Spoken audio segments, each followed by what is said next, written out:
Une messe festive, joyeuse, pour célébrer la paix.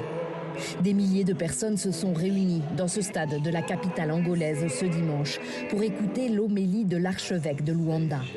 Le président Lourenço et sa femme, mais aussi d'autres représentants politiques, certains issus de l'opposition et de nombreux ecclésiastiques. Cette messe est très importante et nous devons être fiers d'être si nombreux à s'engager ensemble de nouveau pour la paix, la stabilité, la prospérité avec tous les Angolais. Cette messe marque une fois de plus la confiance que nous avons en la paix. Une paix qui est là pour durer. Tous les Angolais ont la responsabilité de défendre la paix. Une très longue guerre civile a meurtri l'Angola dès 1975, année de son indépendance, et ce jusqu'en 2002, il y a 20 ans.